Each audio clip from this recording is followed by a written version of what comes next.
GM, welcome.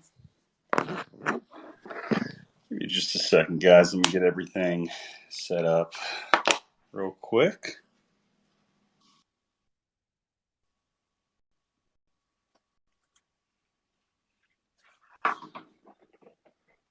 Oh man, I won't lie. I nearly slept in. It was a closer call than it should have been. Good morning, sir.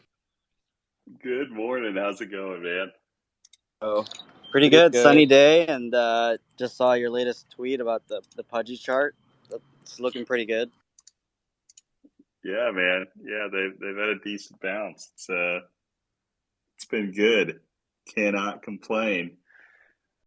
I need to get out here and get all this stuff tweeted out. I'm just running behind this morning a little bit on everything. Dude, you know those days where you just feel like sleeping in and then doing absolute shit? You mean every day? Yeah. No, I mean no. Like No, I know. Not to rub it in, but today I just took a day off today for my wage cuck job, and I slept into like 9:30, 10. So I love that. Hey, Kaleo, we got a new movement we want you to be a part of. what's the new movement, man? It's Beaks Out for the Boys. Beaks out for the boys. Hit Right. them with it. Hit them with it, Bog. beaks out for the boys.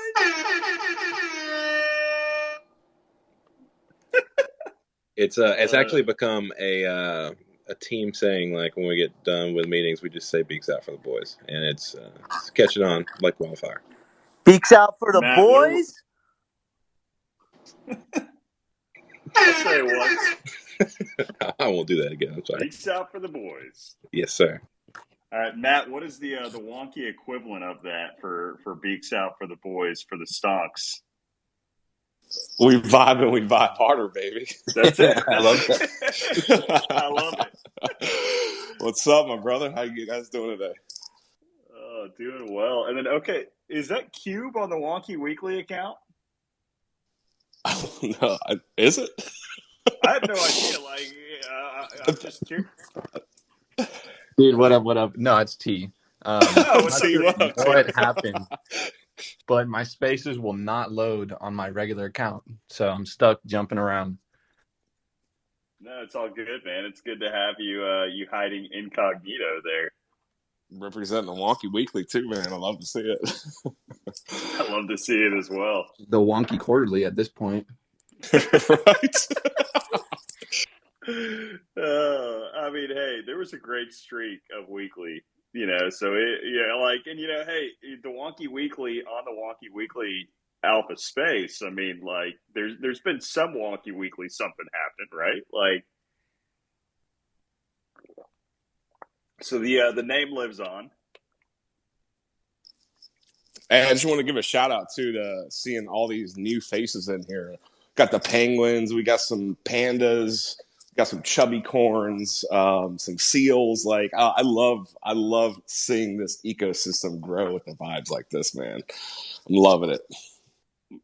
Oh, I do too, man. It's fun. And I think it was B-Ways that said it. We'll throw the charts onto the cute alpha. The only reason why I couldn't throw the charts onto the cute alpha to begin with is there's some charts that elicit some emotion that is not cute too. Because I look at it, I'm like, okay, that's like, that reminds me of some painful experience. But there are others where I'm like, okay, that reminds me of a really, pretty good experience. So, like it's all balance, right? Like, that's what life is about. It's about a healthy balance going into everything. And, it really is interesting throughout the week. We really have seen a bounce across the entire NFT space. Everything has kind of started to pick up a little bit. And, there's some advocates saying that it's a dead cat bounce, but, like, it does feel like something that has been much needed in this space and in this category. Where there are a lot of people that just, I don't know, like, we're feeling pretty dead beat about everything. Up until really, the dick butts and the pudgy rally, the wonky rally included in there. But I mean, those were like couple of the catalysts that I think really have spurred a lot of other movement here in the market recently. I got a question, Kaleo. If we have like a crap market the next like year or so, whatever, until like 2024, how do you think that plays out for NFTs in general? Because I think less volatility is usually better, but since everything's bearish in general, I don't know like what outweighs what. I don't know, man. I really think that like people like the space when there's movement, right? I see the argument for how sideways can spur on growth, and that was an argument for a long time, a couple of years back in the bear market with when alts would start moving out there, right? Like, because every time Bitcoin would have a big surge, you would see alts bleed against it. And everybody was like, well, alts aren't going to do well until Bitcoin stops moving. We need sideways price action for Bitcoin, for alts to really do what they need to do. And even when we got sideways price action, it just kind of was still boring. It just took a different market trigger to really set things in motion. And I kind of see the same thing right now, honestly, man, where, if anything, I think bullish price action is better. Like, if the coins are bullish, it leads to a higher chance of NFTs being able to be. And like, I may be wrong with that, but again, when things are bullish, it's just more opportunity for the space. There are a lot more people interested. So, the more people that are interested, more eyes on it, the more people that are willing to speculate. That's true. I feel like it's going to be interesting to see, like, with NFTs that are really bullish during the bear market. Like, I feel like they're going to underperform. I hate to say it for the pudgies, but if we go on, like, a rocket ship between now and the next bull cycle, like, I think we still might go up in USD notional value, but, we might hit, I'm having a gut feeling that we might hit a high watermark in ETH terms during the bear. We'll see, man. We'll see. I mean, it's just one of those things you really never know. You just enjoy the ride. I like the momentum of where things are headed right now for NFTs, though. I really do like some of the bounces that we're seeing. And, I'm hoping that it can be an outlier still right now, right? Like, it has been something that has not moved traditionally with the rest of the price action across the market. So, hopefully that can continue throughout the rest of the bear market. I would just love NFTs to be some type of outlier, and driving some type of volume back, I think would be fun. I think that I think there's a decent chance of it, but TBD. If we have to wait a couple years, we have to wait a couple years. As long as people are coping, I'm bullish. That's it.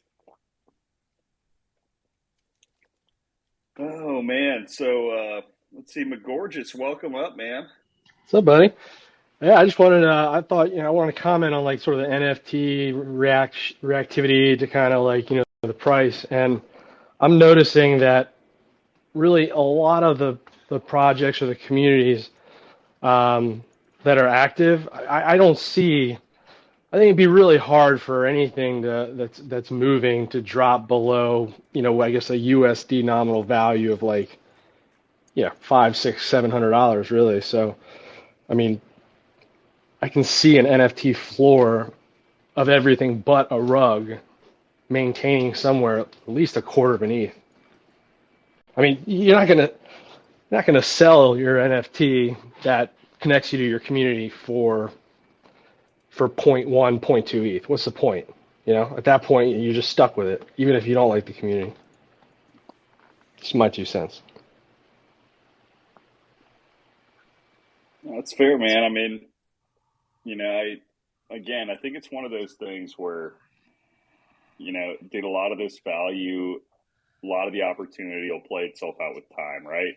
It's like any other sector of the crypto market where things kind of move sideways for a long period of time until they don't. And when they don't move sideways, everything moves pretty quickly. So, whatever survives at the point whenever that, the quick movement happens, obviously has the highest chance of, benefiting from that. And, it's kind of about just keeping that pulse going until that moment. And, like that conviction, whatever else you want to call it, whether, like that's what holds you to get there. Yeah, right. For everybody, it's different, right? Some people have fun. Some people like to invest. Some people like to flip. I mean, it's all what you like to do, man. Some people like to be part of a community, and they'll ride or die with that community till zero if it ever happens. I mean, it's a sentiment that you build with your own conviction over time in this emerging market, right? Mm-hmm. Flip, did you get your name Flip Especially, Drago especially by being a flipper? No, Is that what actually, inspired it? no, actually, it's because I'm Filipino. So Okay. it has nothing to do with flipping. Actually, Oh, that's funny, man. actually, pretty ironic, Kaleo, because I'm like a serial like bag marrier and like diamond hand. That is kind of ironic. I never even thought about it from the flip perspective until y'all were just talking. Until Matt was talking about like the different roles and flipping being one of them. I was like, yeah, I wonder if you like created that account T flipper, but that's what I'm going to go with from now on. If anybody ever asks me, it's like, yeah, Flip, he's just a professional flipper. But it also goes with the whole penguin narrative too. Like flippers. So you got multiple storylines working for you. I thought it was split for the past 2 years as in flipper. I had no idea. I've known you for like 2 years and I thought it was that. It's okay, bro. No offense taken. But Kaleo, real quick, I think a lot of eyes are going to be against when Eminem and Snoop Dogg kind of perform like in the other side. I mean, I don't know if you heard about that, but MTV was tweeting, I believe it was yesterday or the day before, but that's kind of what led to the Yuga pump, Bored Ape pump. But they're gonna perform in the other side with inspired by their ape. Oh, that's cool, man. No, I mean, I saw. Actually, was just scrolling through and saw some tweet about Snoop, but I didn't hear anything about the performance. Yeah, I'll dig up the tweet and tag you on it. I mean, and I want to clarify. I put out a chart not too long ago with the Bored Ape Yacht Club, and like, I still don't think that the bounce is anything significant enough to where that chart's invalidated at all. But like, I like seeing communities like that do well. I mean, heck, Bored Ape Yacht Club, if it does well, it really trickles down to the entire ecosystem of everything in the NFT space, right? Like, so it's more fun seeing projects like that bounce than it is to see them bleed out. A lot of people are like, oh, well, if it bleeds out, they're obviously going to look for a place and invest in my community. And I just don't think that's necessarily true because, whenever you're getting burned by a project, is the first thing you want to go dump your, ETH into another project, be potentially burned again? Not really. It's easier to sell and reinvest whenever things are going up and you're selling for a profit than it is whenever you're selling for a loss. I will say though, I think a lot of the trickle down ETH into the NFT space got diverted into 200,000 other side plots at the top. Probably didn't have that intended impact. Yeah. That was a lot of money. That was a lot of money taken out of the space. Maybe that is where all the ETH is stuck. Yeah. That's a good point, man. Like, all of it just went into the other side and it's all gone. Like, Yuga has at the top. They've got everybody's NFT liquidity. Yep. The miners probably, I don't think they even did as well, right? Like, they only had like a small percentage. Like, I thought, like, it was kind of like a misconception. Like, I thought the miners killed it, like, during the other side mints, but it was like really like 1%. All the 1% of 200 million. Like, not bad. If What do that's you the case, mean? it's not too bad. Well, yeah. No, like with What do all you mean the by the miners killed it? like with from all the gas that was spent during the other side mint, like I thought they made a killing off it, but I thought they only got like a fraction of it or something. Really? Yeah, I forgot the reasoning. It happened a couple of months ago, but if anyone up here like knows the reasoning, Yeah, they had like the transfer function to transfer the funds in the mint function, which generally you would just like let the contract build up funds and then have a withdraw function. And they were also using they're using standard ERC 721 instead of ERC 721A, which is gas optimized. So they ended up paying like probably almost twice as much in gas to mint than was necessary. Yeah, Well, yeah, I no, remember I that. saw they paid more gas. Like people paid more in gas fees than they did for the actual mint price itself, which is Yeah, but ridiculous. so like the spike could have been like the spike was because there was so much volume, but also because it was a poorly coded smart contract. If it was a better coded smart contract, it would have taken up less block space, and they wouldn't have spent as much gas, and gas fees wouldn't have gotten as high. Yeah, my original comment about the other side and was in relation to sort of how, Helio was saying what's good for apes is good for the space. And yes, I agree with that. But what wasn't good for the space was them deciding, timing. They timed it well. I mean, they're smarter than that. They knew that what was was. that was A16Z, bro. Yeah, it was, no doubt. And my point there was just like that was 200,000 NFTs going anywhere from what 2 ETH to 10 ETH at one point. I That think it wasn't going into the what NFT wasn't space there only half generally. the supply, and the other 100,000 are still like set out to mint. Probably controlled mint. Yeah. Um, but yeah, that was a lot of money that was just kind of taken out of at the Pico top.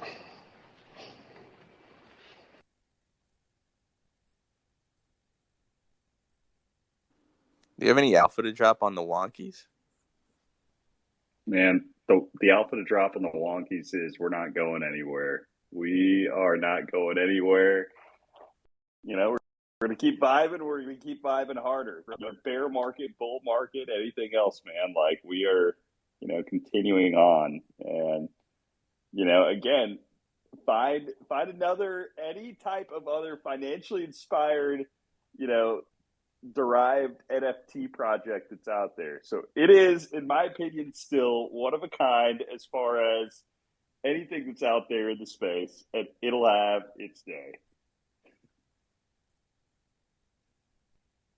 Oh yeah, I fully believe that the meme, I mean, it's just gonna happen. Like next cycle, there's just a handful of things that are even gonna be around.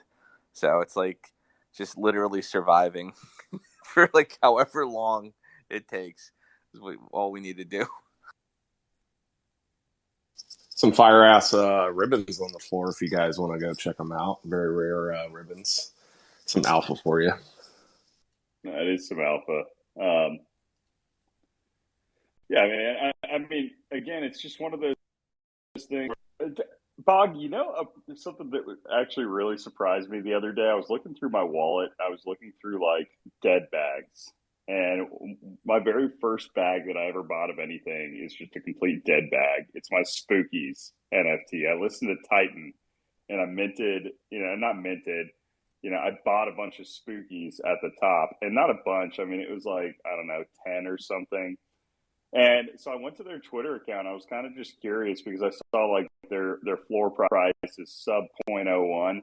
And dude, they were surprisingly still pretty active on their Twitter. And I was kind of shocked that they actually had something going on. And because I looked at a couple other things and, there are other dead projects like that have it. And I was kind of impressed by them. But does that mean they're going to bounce back? No, not necessarily. But, at the same time, it was something that I was like, oh, shit. Like, okay, that is people would say it's a completely dead project. Only volume of ETH, but it's still goes on, can you think of any examples of projects that have either, more, somewhere decent amount of volume traction, that have died off floor price and have still continued on, as far as engaging? Or have you seen any the other side around where, they've kind of died off on floor price and they've just completely died?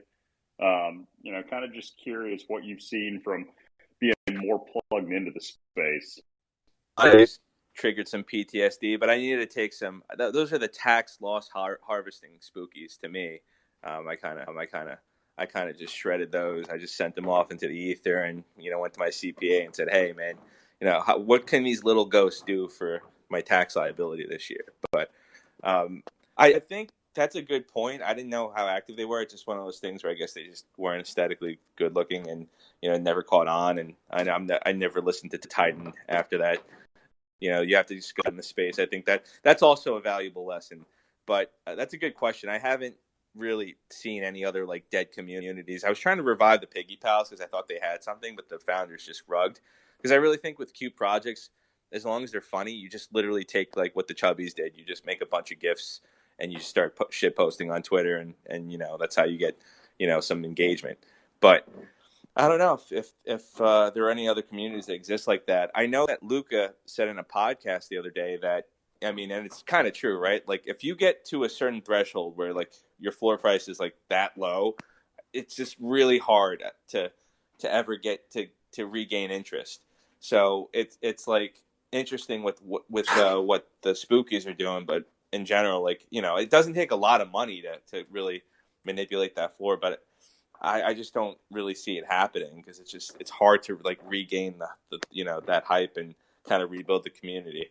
But I don't know if anyone knows. I was gonna say, and then you end up with 50 unique holders, even when you do revive, and it just won't go anywhere. But I wanted to get your thoughts on the Abasho project. I think there are several Abashos up here that can speak. So I'll hand it over to the Abashos to speak on that one. Oh, PP was the one. He got us in the mint, and now we're like kind of like shifting it around. We have like a bunch of like big guys in there. Like it's a pretty like it's like we're trying to like to make the perfect alpha group.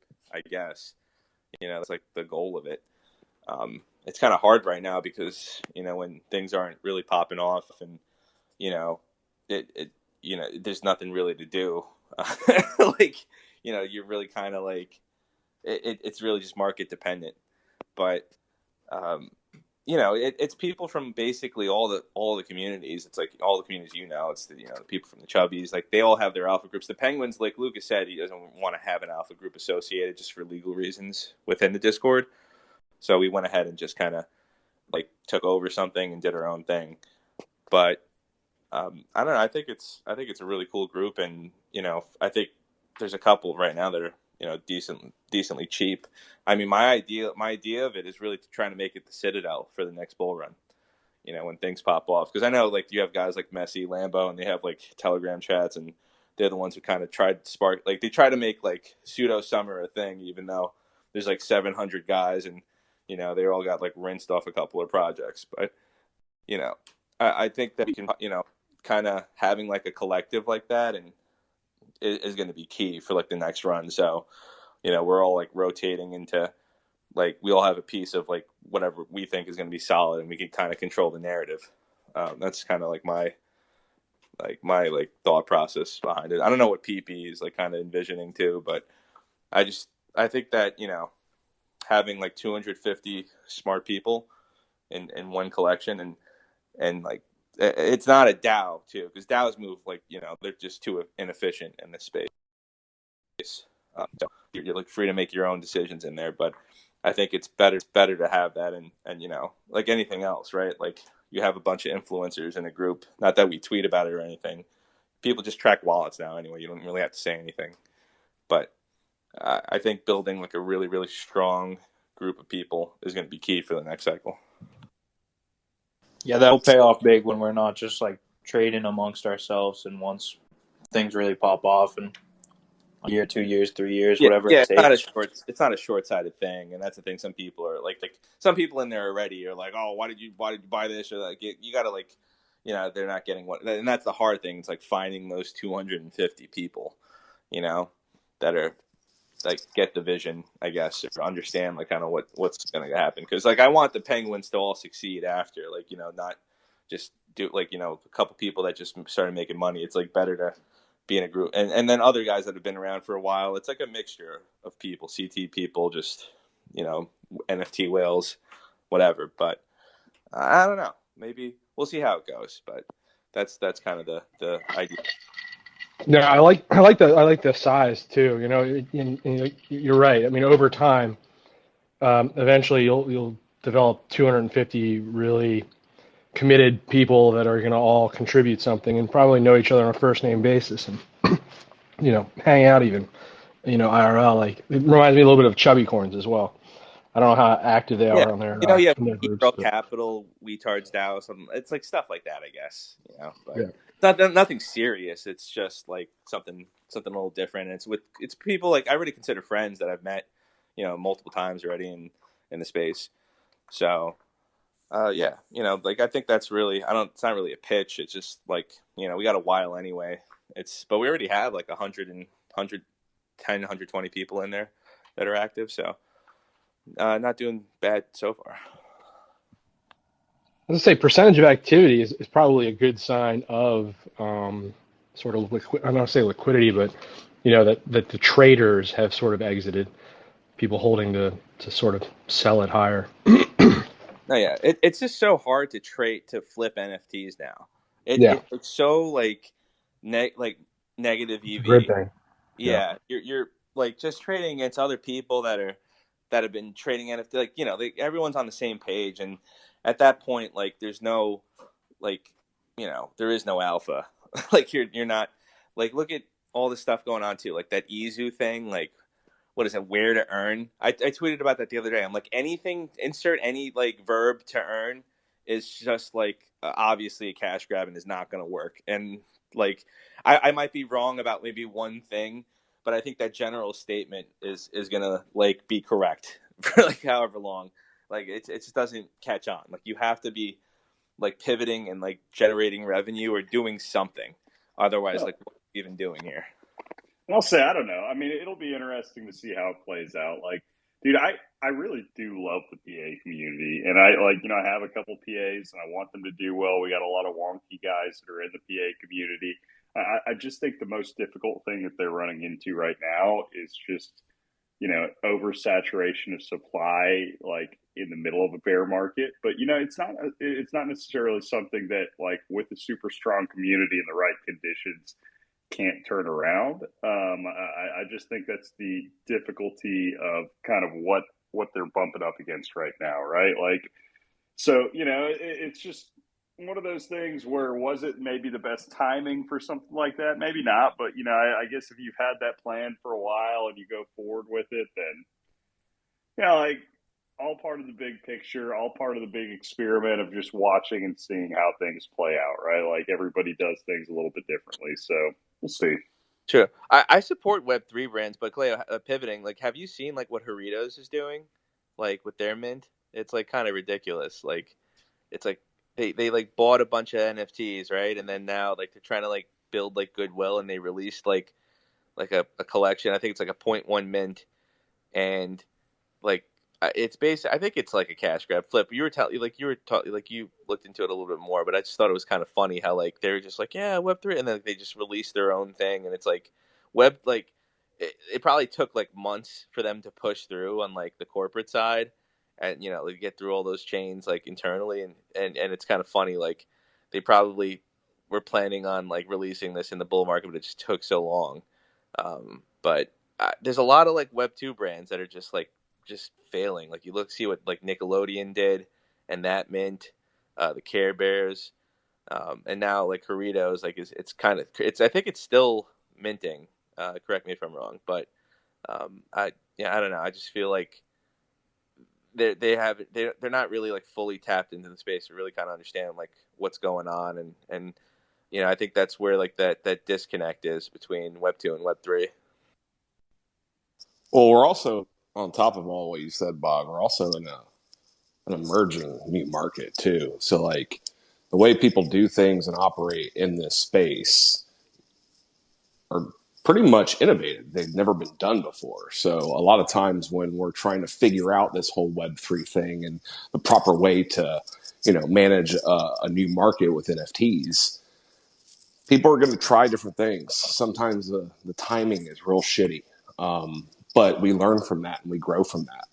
And I understand a lot of people have a lot of different opinions on where should go or what's the best way for this space. But if we all just come together, kind of like what you were saying earlier about you grabbing 150 people, that's a community right there. And if we keep up with that community mindset, no matter what challenges come to us, we're going to be able to weather the storm together, stronger together, with the mindset of learning from lessons, keeping that innovation going. It's funny you like that. You're absolutely right. And but it's been said. I think disingenuously more so on the way up. Not by anyone here. I'm just saying generally. But no, you're absolutely right. You're spot on. I mean, if you're still here, you're not going anywhere ever. I mean, like not Right. ever, but it's like you're obviously not you're not here to flip and then bail right before we get to the bear market. Speaking of, anyone else? I know like this isn't an FTX thing, but Kaylee, does that preclude you from chiming in a little bit about what's going on over, or no? What do you mean by? I mean, I can talk about anything, man. Well, I'm just we broke through support, and we're Oh yeah, man. I mean, kind of in no man's land right now, heading I'm kind of wherever. just praying at this point. Yeah. If I'm being honest, I mean, here's the deal. At the end of the day, and I've talked about this several times. If it does end up going lower, it is what it is. It's not something that is completely unexpected because I'm expecting a range over the Yeah. next several months, and it's all been about stacking throughout the course of this range. So, if anything, if it stays lower in the range for longer, it's a better longer term opportunity as far as the average price that you're getting in at. So, it's really, I don't see it as much of a negative as a lot of people might see it. Now, I mean, will it mean that it's maybe not as quite as fun on the timeline every day? Yeah, probably. But we'll see. I mean, I think the towel quite yet. As far as be all end all dumping back down, but it is it's not looking as great as I'd like it to at the moment. So I don't know. We'll see. Just keep stacking. Oh yeah, that was more of like a trading question. I think I don't think anyone's expecting us to just live by this diamond hand philosophy and you know kind of trap. Yeah, I'm just curious what the short term look outlook. I mean, I know what it is. I'm just curious what you're playing, but that's not. Yeah, yeah. I'm not asking for TA necessarily. Powell's just going to continue to. I don't know. They just love pivoting, bro. I don't know. Short term, you can't really think about it too much. They're going to, it whatever's going to happen is going to happen in that regard. It's you can't. If you're kind of rational to you, just kind of know what to expect over the next year. I got to temper your expectations, but it doesn't mean there's a lot of things to do even in a bear market, like networking and just kind of short trading. Yeah. I feel like the short side of people are looking at the 5-minute candles still, and if you want to learn how to trade and, that's all good. And, maybe, I don't know, I'm not going to put anyone down, but I just think that there's, I guess, more efficient ways to use your time.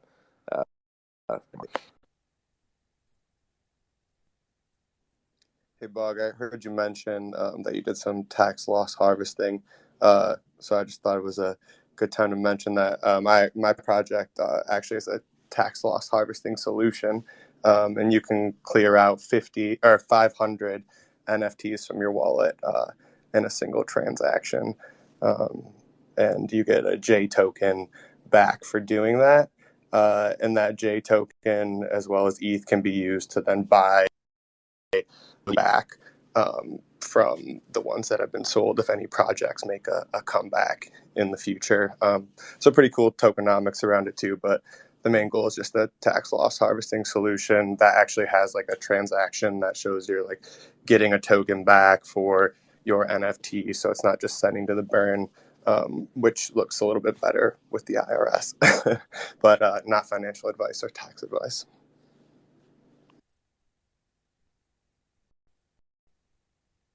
Bro, I actually like that idea because I was about to ask, how do you justify whenever you're sending to the burn? Do you just say that you're selling for zero?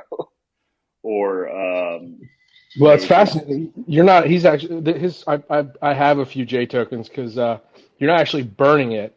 I mean, you're just kind of like we're talking about like the point well, zero but one. yeah. And I realized that, but I was asking about like, for Bog, what he was doing whenever I was listening for like 0.001, and if they didn't sell it, I yeeted them to a burn wallet. But it wasn't really like most of them's like literally almost zero, just because I had a bunch of gains last year that I had to at a certain point I just had to it got to the December 31st, and I'm like, oh, all right, if it didn't sell, then they're going to the incinerator. But yeah, I think most of them like last year were selling even some I was shocked at how many things sold at a low level. There's some people out there that there's some people trying to corner these dead. I don't know, but props to them. They're like the tax loss harvesting team. It's tit for tat. I got that at I got a little rebate, and those guys got their favorite NFT for a collection where it's probably never going to be seen again. So That does bring up an interesting question though, and that is if I burn it, we'll just say J token for example, I'm getting a J token in exchange for it. So what happens up? And so it's I'm it's like a temporary tax loss harvesting, and then now all of a sudden I got more money than I got to report profits on my J tokens potentially. You can sell your J tokens right away. And actually, Yeah. what I'm working on next is a solution for you to take a loan from your J token because it's backed by ETH, and then you wouldn't have to pay tax on your loan. Oh. Where were you? Where were you a year ago? Come on. well, and I was working though, on Toshiman. I would know that as well. But Sorry. Yep. So with Gorgeous, I was going to say the other thing too. I mean, officially, it's all about what is the value of the J token upon redemption. So, it doesn't matter what the value of the J token goes to after that. It's all about the value of when you receive it for what you'd actually put in any type of, tax sheet or anything else, right? Because, yeah, that is the value of whatever you got whenever you were paid. So even if it does go higher from there, anything from there would just be capitalized, right? Because you're not actually selling it out. So, if J token was $100 whenever you sold it, then or whenever you received it, then okay, J token's 100. If it was a penny, it was a penny, right? So you have that confidence, I think, kind of going into it anyway. Right. Yeah, it is. Yeah, agree. Yeah, if you never sell the J, you don't have to pay any tax on it. But yeah, so yeah, it's a pretty cool solution, I think. And also the J token, talk about people kind of collecting these dead projects. Some of them have come back already, and people have sold them for profit. I think 56 so far have been bought back out from the vault, and people have sold them from anywhere from $50 to $100 profit, which is nothing crazy, but. No, it creates an opportunity or a market for people to unknowingly just kind of just get frustrated and dump something that other people are like, no way, that I can get that for that. Unknowingly. Is that extreme, a distressed debt buyer? Is that the extreme 100x version of that or something? It's just It would be at scale, I believe, personally. Or it's like Facebook Marketplace, you're trying to flip like a chandelier you bought on like Facebook Marketplace for like twice the price or something. I don't know like what the equivalent is, but congrats to anyone doing that. I did flip 2 of them out of there. It was pretty good. Made like $200, but it was more to kind of prove the project out in the beginning before people were like really doing it, and then I kind of started to announce them to the community when they would come up and let other people take advantage of them. But yeah, it's surprising. Like people had sometimes dumped ones in there that were like almost at the buy price, and the way that it works is like you always pay, or the J amount that you get back is using a chain link price feed. So it's always around $2. So to harvest, you're always saying that you sold your NFT for $2, and then to buy something out of the vault is always around $20, and half of that is in the J token, and all of that J token gets burned. And the J token itself is actually a vault token, so it never goes down in value. It only the vault backing only increases through fees on the platform. So you'll pay like the initial fees to get the token, and there's a fee to sell the token, but there's no like side risk of the J They're token. like NFTX for like worthless JPEGs, or I mean, not really, because everything goes into the same pool. So I guess yeah, maybe because it's just one giant pool of everything that's shit. And it's locked, the ability to mint new J tokens. Yeah. So the only way to mint the new J tokens is, so you're actually minting J tokens when you I meant max circulation. Sorry. Yeah, Max supply. there's no max supply. So basically, they get burned when you sell it through our platform, and they get minted when you sell your NFTs, or if you use the buy through our platform, and then you get an equal portion of the vault minus like, so you basically have to, you pay to get into the vault for your initial share, and you pay a fee. But yeah, the tokenomics are like a little bit confusing to explain with words. So we kind of have a diagram video that's going to help kind of explain them a little bit better. They are trustless, though. Yeah. I don't have any mintability. There's the only owner function in the contract. There's like 2 of them, and it was for me to reset our team fees address, and then to lock and to start the smart contract. So there, you can go look at it. It's linked on the website. But yeah, there's nothing in there that I can do. Ideally, we'd like there to become liquidity on like Uniswap or something like that, so people aren't paying the fee to sell, which is 10%. And that'd be cool, and people could take advantage of the arbitrage. But the platform has to grow. We only have 3,000 NFTs in the vault so far, but as people, December comes, I think more people will start to be interested in this. And I think it's, just a good solution to a problem that people are going to have, because, we're all taking risky investments in this industry to an extent. And sometimes things don't work out. Yeah. So just to completely pivot, I think it's a really cool idea, dude, and I think it's great that we have people building stuff like solutions to that, because I think they're really needed. So I was looking at the Pudgy, the tweet about the children's books, and it's like all positive stuff, and then there's one ape. Do Pudgy penguin holders even have children?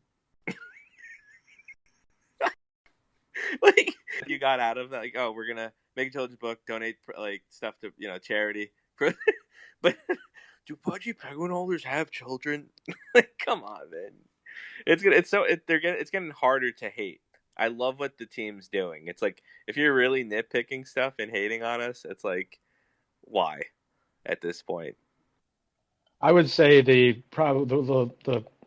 percentage or statistics of Pudgy holders that have children versus apes is much higher. They're cute. And dude, your IRL stuff, man, like if, not necessarily Pudgies, but I'm just saying, like, physical merch and like IRL things are going to become more and more valuable, I think, over time. Like, if I get a cute plush Pudgy penguin, and my daughter, even myself, admittedly, becomes kind of like attached to it, I'm much less likely, if not, the chance. The chance of me actually wanting to sell or someday selling my Pudgy Penguin drops to zero. The more like representations of my digital art I see on a daily basis. Like I actually, like for example, like my kids have a space suit, and they left the helmet outside, and I picked up the helmet, and it reminded me of my Sabet, like Galaxy Moon NFT, and it's like, right then and there, I'm that much more connected to it, because it reminded me of it. So No, keep doing I that. totally Yeah. agree with that, and I think that's kind of like what their goal. Like there's going to be way more things that they're pumping out and that they have in the pipeline, but that's the thing too. It's like certain things have like their own niche, and in the space, it's like you got to kind of play to your strengths right now, and that's how like the bridge is going to happen of getting people from Web 2 into Web 3. It's really hard to like kind of to like pierce through the narrative, like why people hate NFTs. I mean, even like right now when you see anywhere, it's like NFTs are bad for climate change. If you heard what Lucas said today in the Nansen thing, he's like, even like getting advertisements right now, he's having more success like removing NFT from the like anything. He's getting like 2.5, 3 times more engagement not having NFT in the bio for any of the um on social media and any of the bios. It's kind of funny how that all works. I guess NFTs are truly just hated right now.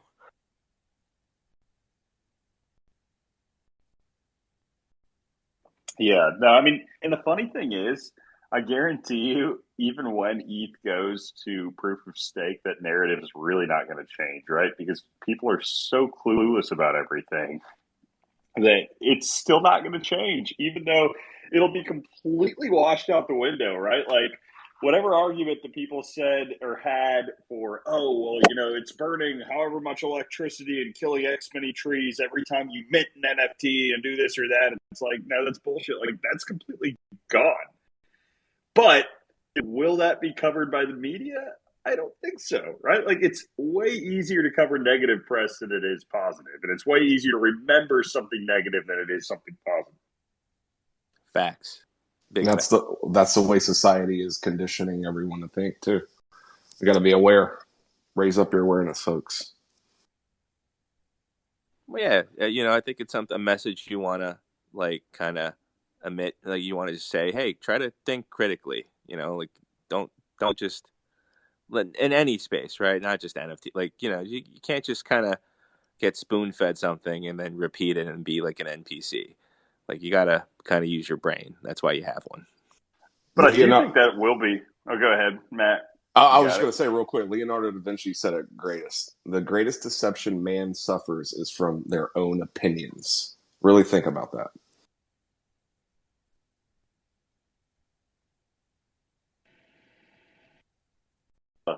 Or Crayola, what's up, man? What's up, brother? Do y'all think we're just so early, like with NFTs and stuff? Like, do you think that in like 2 years, people will finally catch on, or do you think we're just going to continue to be our own little corner of the internet that never really blows up? Or if you do think we're going to blow up in a huge way, what do you think sets that off? I think it's hard to say. I mean, I actually think I'm biased, but taking bias aside, I thought we were like dead in the water in 2018 with shitcoins. It was the case, honestly, for a bunch of shitcoins, right? But the space as a whole grew. So I'm thinking that whenever like the next big innovation comes that kind of gets these other people onboarded, like I don't know what it's going to be, but there's people out there working on in the space, and there's a lot of smart people in the space, and you got to bet on that. At the end of the day, it's hard to really say like with any certainty what it's going to be, but I think it is going to grow. I think people like want to be part of a community at the end of the day. I think that's what people want, and especially digitally, right? I actually get along more with some of the guys in the Penguin space than I do with people I've known my whole life. It's just weird, and it's like not even weird to say that. I saw this happening like earlier on, like 2000, and they're like late 2000, like last decade. Like I was like a pro gamer, like going to MLG tournaments, like hanging out with people, like just playing like Halo with them, and then we would just hang, in the tri-state area and stuff, like a teenager. Like you see like the power of that, and it's like at the end of the day, it's people with common interests getting along and like working to build on those things, and it's a cool thing. So I'm gonna bet on that, and I think it's gonna grow. But if you're looking for like a technical answer, I don't know what it's going to be, but I think it's getting worked on, and I think there's a lot of smart people. I think even pseudo swap, you're right. I think that's a big thing, and regardless of what Kobe says, making it fungible or whatever, just another easier. You're making it easier for people to make it actually. That's what markets do. Like over time, like a mature market gets more efficient. So you need to that's part of it. But I don't know, man. I think I'm betting on it growing, and people they just need to dip their toes in, and they realize it's like it's fun. And I know now that sounds like a cult like thing, but I don't know. That's crypto.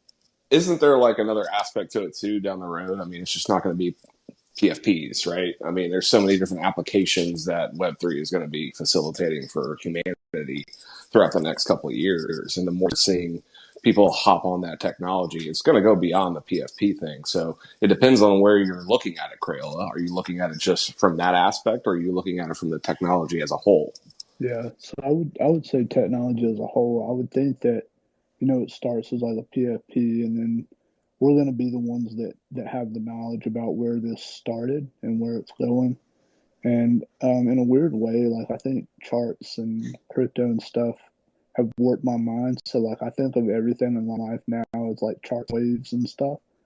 And so for me, it's like, well, the wave goes in and then it goes out and it leaves some seashells. And then, we collect those seashells. Those are new people that want to get involved. And we've been just sitting there, and we teach new people and we help them just like somebody helped us. And eventually that grows organically. But then I think there is going to be that bridge where, there's going to be a fork in the road where Nike is no longer the head honcho, Um, that's like when I think about it, Pudge is doing it in a certain way. And I think they're going to be a first mover as far as how to do it from a Web3 perspective. And y'all talked about Luca not really having much engagement with NFTs, but when it becomes too big and when Pudgy becomes too big, people are going to have to listen.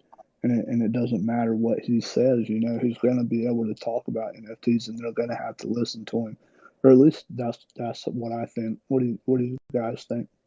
Yeah, Crail, I just wanted to touch on one of your points quick too. Like you said, like like even at its core, this is your digital identity. And if you want to think about it, like why do people drop like 10 racks at Gucci, or like what I mean, like they want or buy a Rolex or anything. Like, not that it's just a luxury good, but like people care about their appearance. I mean, even if we're just talking about being like very superficial and whatnot, like you spend more time online. Most of us spend more time online now than we do outside, if we're being frank. So I don't know. That's like, this is the first like use case of it, and it's very simple, and it's like anything else, right?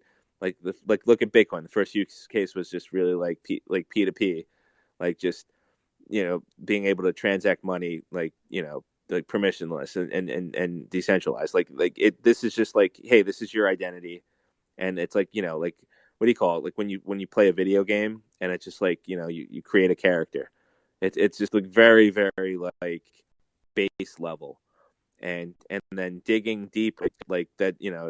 That's where we find more value, and I think it's people are interested, so I think it's going to happen. It doesn't just end here. This is literally the beginning. It's just hard though, because I get that feeling like, oh wow, like no one else gets this yet, and I think it you can't really say like, oh, there's going to be a the floodgates are going to open just because of what happened in with shitcoins and stuff. But as long as there's like a something that we're disrupting, like what NFTs are disrupting, and what the value they're creating for art, that's something. Then there's something there, and there's a lot of value to be extracted from that, right? And that's what crypto does best. And we find another use case for that disruption every cycle, and there's probably going to be something else next cycle too.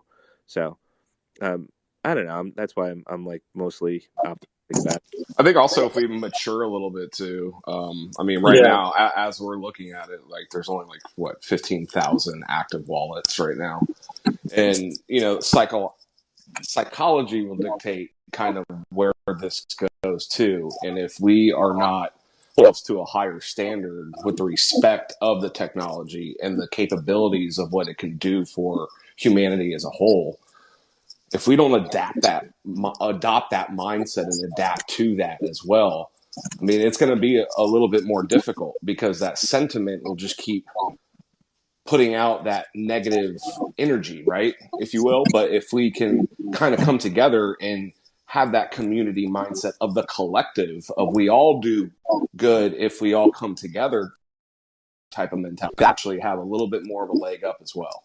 But to get to that point, there does need to be, I don't want to say like an absence of an anonymity, but there at least has to be some sort of, because you can be anonymous and still have a reputation, right? Still Oh build yeah, that. right. But the reason why I think we didn't get as far as we could have was, well, first of all, I mean, there was a huge influx of buyers, but then there was also a huge influx of just rug projects, and that left a bad taste in people's mouth. So I think accountability is going to be huge to the success of the NFT space in the next phase. But look Besides, at ICOs, right? In 2017, how many shitty projects? There were literally the majority of them were shitty. right, no, and that's why we didn't get as far as we could have then, right? It all trickled into NFTs. But that's like I think you can like attribute that to just being like an emerging market. Like you have people that are going to be there to you have speculators, right? And they're going to be throwing money at anything, and you're going to have people trying to take advantage of that, like that have the capability, like to spin up a project cheaply, like what people are doing, Fiverr artists and stuff. So I do agree with you, but I just think that's just how like emerging markets work. but there's gonna be something else in the next cycle and the next cycle, and I think real mainstream adoption will occur when we stop accepting the fact that people are, completely anonymous and we're just going to blindly trust them. I also think we have to figure out a way to deal with wash trading, but I can start a project, mint 10,000 PFPs, and as long as I have like 1% of the minters are unique addresses, meaning not mine, 100% profit. I mean, we've seen that in the last 2 months, but it's a complicated question. I will say on non-PFP, non-community space use case, and I'm not plugging it. I actually don't hold it right now, but LinkDAO is a great use case example. I mean, it's basically, if any of you are familiar with the term reciprocity, like when it comes to country club memberships, I have a membership and another LinksDAO owner in South Carolina has one.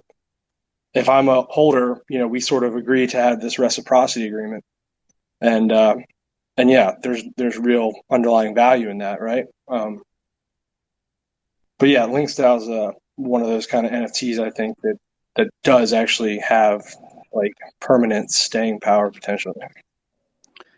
So what would you say is the like in real life? Because like to me, we're in this small bubble, but it feels big to me because I'm doing it pretty much every day of my life. Talking to you guys and whatnot.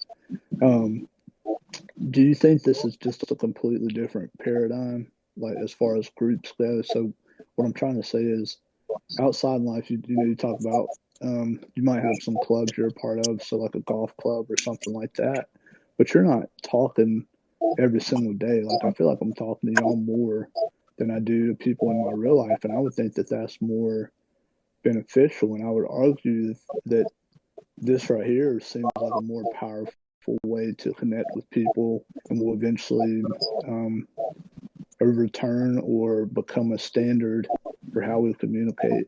Maybe I'm way off base, but I don't see people a lot in my real life, like at different clubs and stuff like that. It's harder because you have to drive and whatnot. But maybe I'm wrong.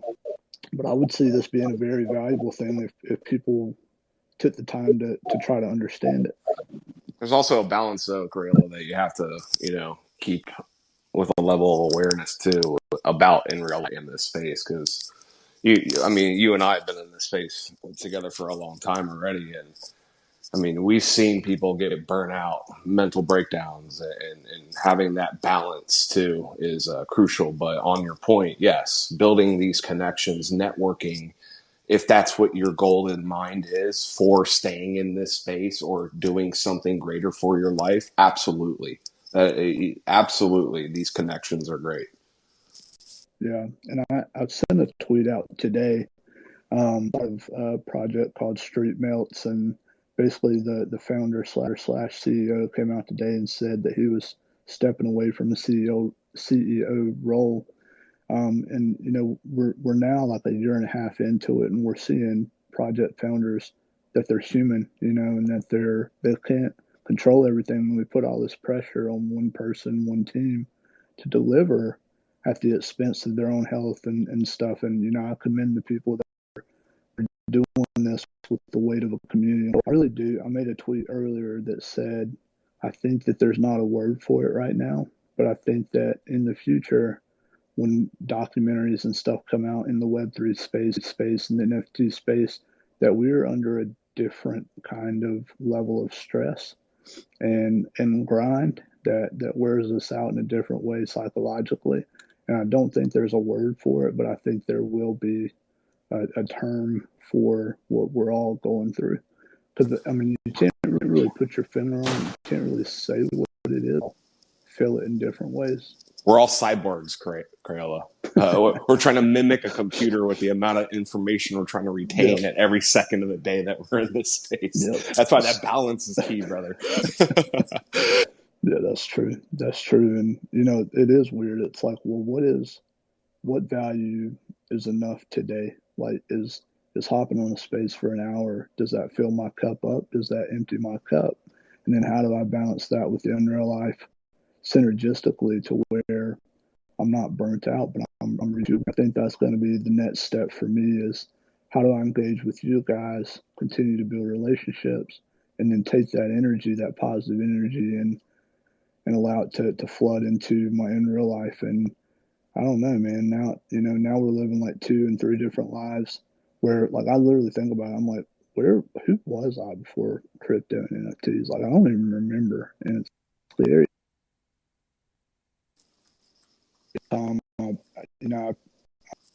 I'm grateful to you guys. So much love, brother. So how much longer until you're fully recovered from everything with this surgery? So you want to hear something hilarious? Just every time I've ever had surgery, I've always been like the special case, the one that never goes smoothly. And, they were telling me before I even had it. So basically for everybody, so I had jaw surgery when I was 12. Since I was a baby, I couldn't take a bottle or anything like that. And up until 12, I could only bite on my back teeth. So I had this surgery at 12, which typically most people have it in their 20s when they're fully developed. Mine was so severe that they had to go ahead and do it. And then my mouth eventually opened back up, so I could still only bite on my back teeth. So what this surgery was to remove all the hardware from when I was 12 so that it could heal, so that next year I could have the full jaw realignment surgery again to make my jaw straight, my teeth straight, and that sort of thing. So they're going like standard 3-hour procedure. We'll get you in, get you out. And so my surgery was supposed to be at 12. Well, it ends up being 1 o'clock, 2 o'clock, 3 o'clock. Luckily, it's at my hospital that I work at, and one of my coworkers actually looked me up on the OR board, and she's like, "Man, you're effed." She's like, "They keep pushing your time back." So I ended up going back at 4 o'clock, and in retrospect, I think they kept pushing my case back because they thought it was going to be. Well, I go under at like 4:30, And when you go under anesthesia, if you've never been, it's almost like you go to sleep and then just wake up like 5 seconds later. I wake up, it's 11:30 at night, and they call my wife and they're like, yeah, so his surgery wasn't as simple as we thought. We had to use every single instrument that we had in the hospital, and we only got 22 of the 23 screws out. We had to leave one in potentially for the rest of his life, or we get it. So, needless to say, my swelling hasn't gone down that much in the past 4 days. I still look like a pudgy penguin, and there's a lot of like bleeding and swelling, but I don't have much pain, which is really weird. So they told me originally when I was going to get the surgery, they're like, oh, you can go back to work the next day. Well, the surgeon called my wife. She's like, he's going to need a few days off work. And luckily enough, we had a vacation plan this week. Dude, that's just another example of like for me and like my faith in God and stuff, dude. So I was supposed to have the surgery like a month and a half ago, and I got COVID, so I had to cancel. But that one, basically, I was going to have the surgery on Monday and then go back to work that Tuesday. Well, I get COVID, so I can't have the surgery. Well, just so lined up that they put me on as an add-on case during a week that I already had vacation. And then when I came out of it, they told me that I'm going to need like 6 to 7 days to recover. So it worked out perfectly for me. All right, from a pain standpoint, I'm just swelled a lot, and when I go back out in public, they're gonna think my wife beats me, but it's okay. Did you have the like in the joint surgery, the TMJ type joint surgery? Yeah. So the first time when I had the surgery when I was 12, they broke both my jaws and they placed them together. They wired them shut. That's what they're gonna do again next year. This one was more for soft tissue, so they basically folded those back and removed all the screws that I had. The craziest thing too that they had to do was they had to do this thing called what's it called, stab entries. They had to go through my cheek with a basically with a knife to make a hole that they could use to put a screwdriver through to remove some of the screws because of the angle that they were at. So I got like basically puffy cheeks with holes in them that my wife's been putting like ointment and stuff on for me. I had back surgery last year, and No freaking I way. have I've had so many surgeries, man. Right next to like where my little ear flap goes. I don't know what Yeah, you call that, but that's where my hole is, and you can kind of still see it. But I have my beard now. But yeah, man, they yeah. jabbed it right in there too, man. If you need a recovery surgery buddy, brother, hit me up, man. You know I'm always here for you, brother. I love you, man. I love you too, dude. Yeah, that's wild, man. That's crazy. I don't know anybody else that's had jaw surgery, so that's pretty wild. Dude, my little brother had surgery back in high school. It was awful. So he had a bad underbite, right? And it's basically one of those things where they're like, you don't technically have to have this, but if you don't later in life, you're gonna have to deal with like severe headaches, this, that, and the other. So yeah, they had to cut it and then like move it back, put some like cheek because it messes with your cheekbones, some like cheekbone inserts, all this, and keep his mouth wired shut for like a couple weeks. And it was right after he did, so it was right after his basketball season ended. So like he went to prom and the rest of his senior year with like this super swollen face. And I remember it's the weirdest thing whenever somebody goes through that type of a surgery because like it does swell up your entire face. And I'm sure it's weird for you looking in the mirror, but it's also weird for somebody else who knows you because they see you and they're like, holy crap, like, Crayola doesn't look the exact same as what he looked like before. But then eventually, ends up, swelling goes down, everything goes back to normal. But it is something, kind of a little bit intimidating there right off the bat. And, Yeah, dude. my brother's extremely thankful he did it and everything went well with it. But, it was a long time ago, but still, yeah. So I have known somebody close to me that did go through it. That's wild, dude. Yeah, and it's funny because I was walking in the neighborhood with my wife and my daughter, and dude, like the first day I came home, my daughter didn't know who I was. She wouldn't look at it. She's 14 months old, it was kind of funny. And then now she's like touching my face and trying to figure out what's going on. And I was walking in the neighborhood, and this kid was like playing with his mom or like helping with gardening or something. And all of a sudden, the kid just freezes and just watches me walk for like the next like 2 minutes right past him. And his mom had to like tell him like, oh, he's got a boo boo or whatever. He's okay. But I didn't have a shirt on. I had this like, so I'm wearing this thing called a jaw bra, literally supports your face. And this kid thought I was like some maniac, like just walking down the street. And yeah, he was like scared to death of me. So it's been funny to see that. But now today the swelling's going down and it's more like bruising. So I'm starting to look more like a yellow, purple grape, I guess.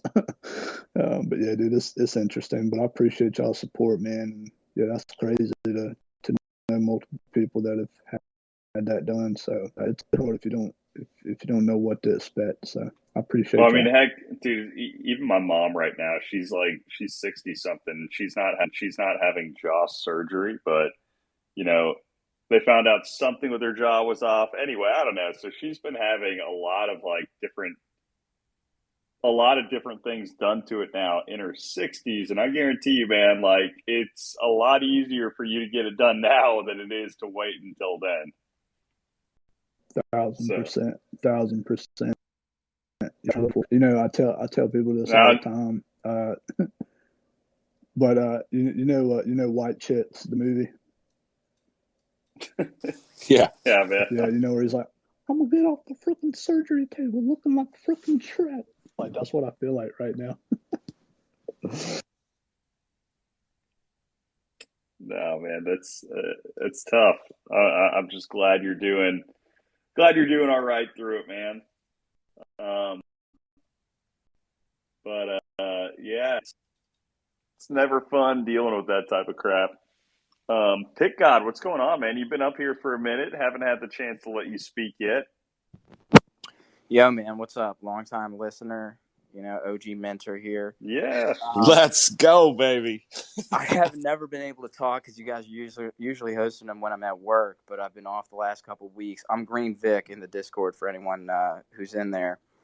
But kind of going back to what Bog was saying, man, I do think that, this is not end utility of NFTs to kind of get back on the JPEG topic, but like being in a digital community, I think is going to be extremely valuable. And I don't think that's something a lot of people see yet. So when I see, a couple of these NFT projects thriving during the bear market, I feel like, they're going to be some of the higher beta plays necessarily, when the next bull run comes back. Speaking about the metaverse and stuff like that, man, maybe we're not living in the ideal, what we kind of see is going to happen in the future yet, but we kind of already are. Twitter, Instagram, Snapchat take up a lot of people's lives. I know there's a lot of anons on here listening, but, kind of like developing that personality digitally is going to be important in the future. So, I'm kind of happy to be here, what I consider kind of early. I'm definitely not done stacking some stocks, but I'm here for the ride. I'm looking forward to it. It's so powerful, like when a group of people come together with like a passion and a fire that is lit inside of them. You converge that innovation mindset to better the entire group.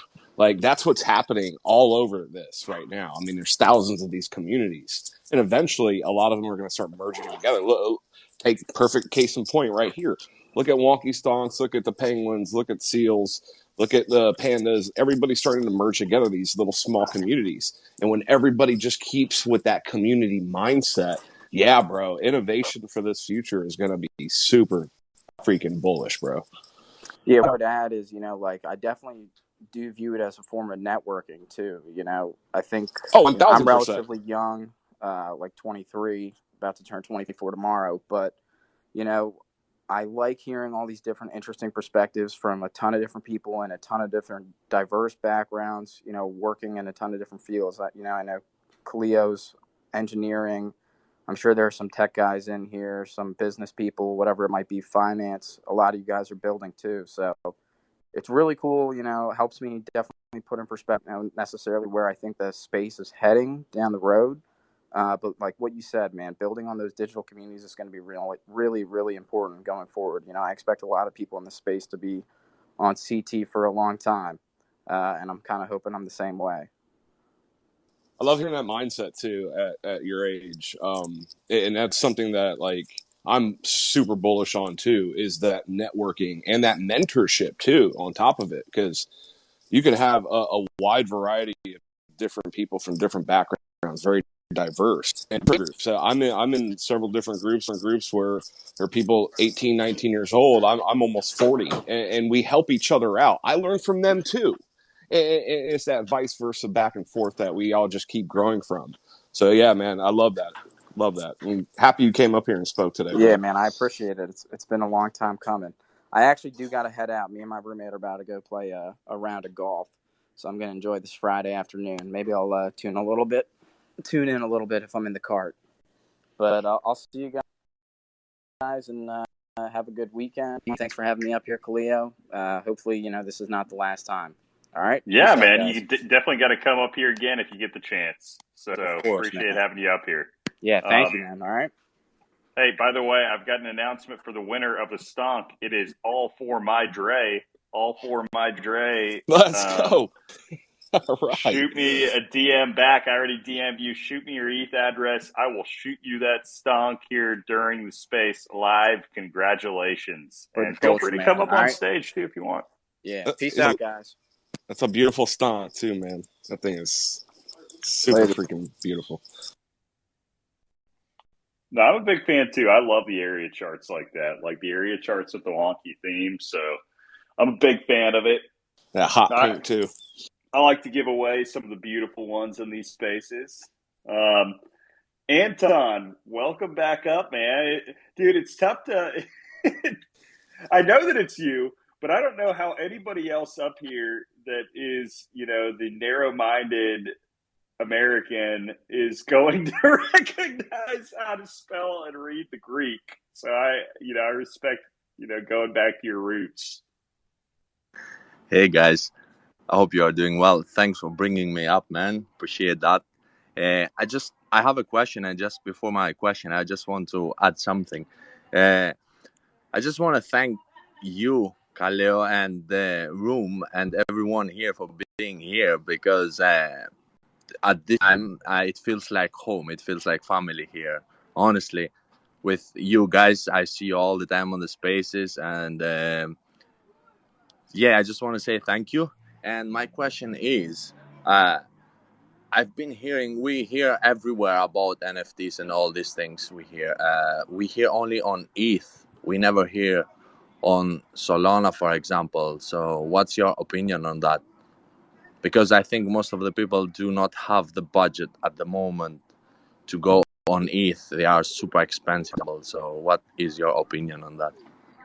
I wish ZK would have stuck up here. I was going to have him talk for a minute. He's big on the Solana side, but there are plenty of solid Solana projects out there, and right now it's been really impressive seeing at the top. And I judge kind of a network and its effect by what's happening at the top.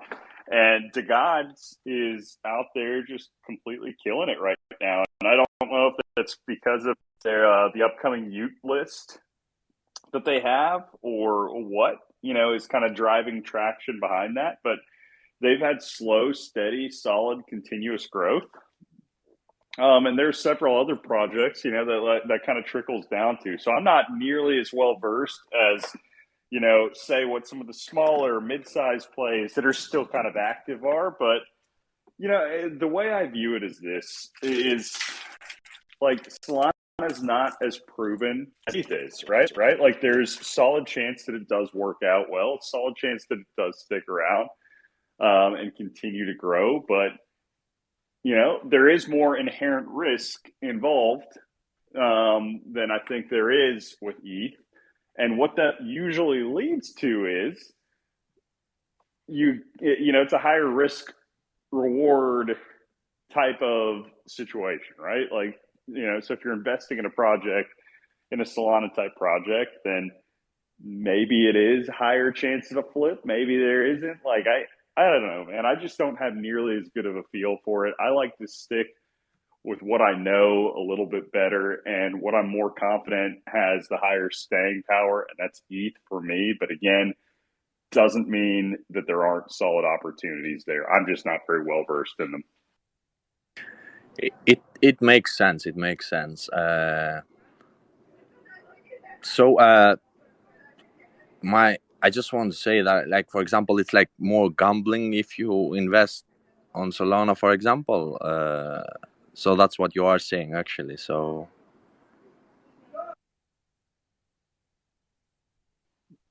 yeah, man, I'm not quite sure. I wish I did. I mean, So Bogfather, pretty bad. Matt, like what's that? I say it's like Antoine. It's already bad enough on ETH. People are undercutting for like their rent. Like people are undercutting for their next meal on Solana. It's the stakes are too high. Yeah, exactly. You are getting like $5 undercuts, right? Like, people are flipping for the chance at a cheeseburger. And hey, maybe that's a decent place to start kind of getting a feel for the game. Maybe you're only risking supersizing your next meal with your next flip, but we are in a bear market at the moment, so that's okay. So then that's the sweet even spot. too Then that's much. a sweet spot. So yeah, I'm not sure, man. Wish I had a better answer for you. So Bog, Matt, what you guys got going on this weekend? Any other things in the real world or anything else with the NFT crypto market in general that you guys have going on? I'm taking the weekend off, man. Oh, go ahead, Bob. Go ahead. No, I was just gonna say I'm just gonna be drinking on a boat this weekend. Well, I was tomorrow. gonna say I'm gonna be on my boat tomorrow too. Let's go, baby. My wife I hasn't. won't be touching grass per se. No, But yeah, touching some seagrass, but that's about it. I'll be touching some seaweed, dog. Yeah, right. Hell yeah, Bro, man. I'm jealous. I'm so jealous. Dude, I haven't been on the boat since I've been back from Peru, and my wife has the day off tomorrow, so gonna go hit up the bay, hang out on the island, relax for a little bit, and spend the weekend with her, trying to make some more babies. So probably me and Kaleo, we will be watching the charts. Is that right? Yeah, do the job for us, brother. I appreciate it. Something like that. Anton, I may just leave it up to you this weekend to hold down the fort. For sure, I'm gonna be. Anton got the here, guys. 5-minute candles on, like he's just listening to some like house. He's ready. He's ready for anything. If we don't bounce here, I don't know if I want to be watching the charts, but we'll see. What do you got going on this weekend, Kaleo?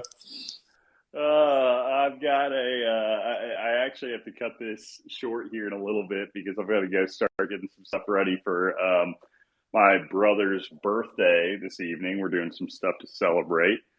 So I've got that. Let's see. I know I've got a lot of crap tomorrow, and I'm forgetting what all is on the list. Yeah. Oh, yeah. Shoot, dude. One of the things on the itinerary, and this is actually going to kill me because I've been a lazy bum the past like 3.5 weeks now.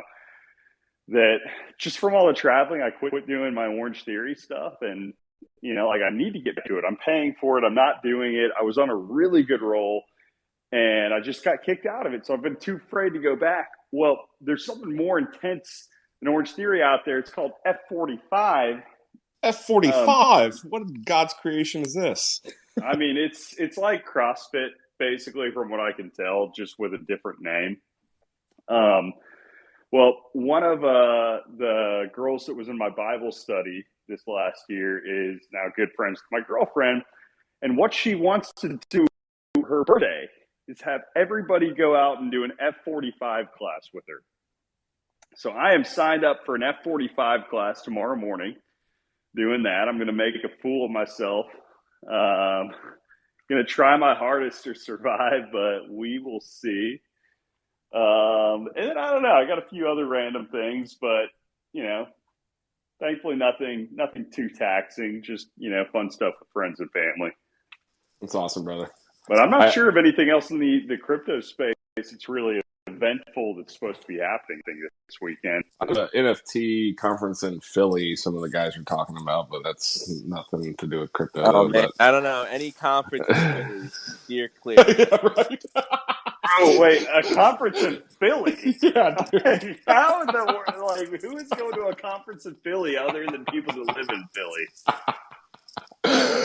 Oh, that shit's hilarious. Hey, but listen, I'm gonna hold you accountable too, man. I started at the gym this week, first time back after years of recovery from the neck being broken. I'm feeling good.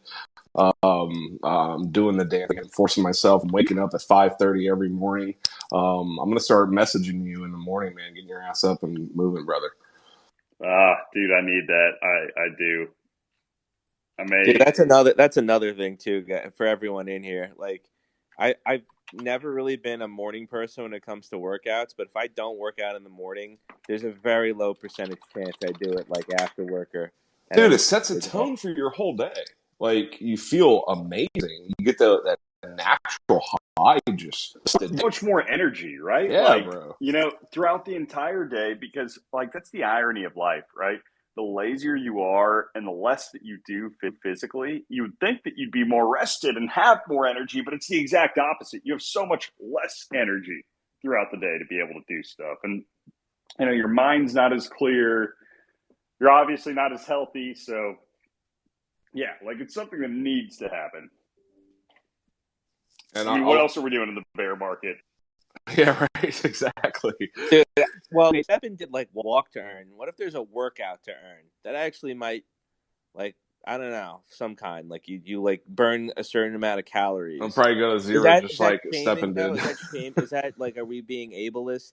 Is that just not? Are we gonna get canceled for having workout to earn? Right. I don't know. I want what would be amazing? Like a Twitter integration, kind of like what BAT does, their basic attention token, integrating it a tweet to earn type of thing, right? Like the more time that you spend on Twitter, you earn more. Like I think we could all. Yeah. That'll get us. I'll be having a lot more steak dinners if there's a tweet to earn. Bro, that would get us out of the bear market. Like that would be enough of a stimulus to everybody on Twitter to be able to catalyze a new market, a new bull market. Like that would be it. We just need Elon at the helm somehow. Still, that I don't know. That's already that fell through, but I don't know if the current folks are gonna ever implement anything. I think they're just gonna make these spaces worse and we're gonna just probably put up with it like we do with everything else. But that'll be nice to think about. That'll be a little idealistic, but they got to do something. Hey, just one little quick word of wisdom for the crowd here before I get off. Talking about really kind of, mix that also with setting the intention for the day in your mind. Kind of break up your routine moving forward a little bit, challenge yourself a little bit, instill some positive thoughts in your mind, and remember your thoughts are just thoughts. But if we reinforce them with positive thoughts, we have a positive outcome. And also drink a lot of water, because I know y'all motherfuckers are dehydrated. Tim, appreciate that, Alpha. Yeah, I think that's all we got for today. Appreciate it again. Enjoyed another space, 27 straight. Going to make it 28 next Friday, same time, same place. So yeah, be there and enjoy the weekend. Take it easy, everybody. Later, everyone. Later, everybody. Much love. Cheers.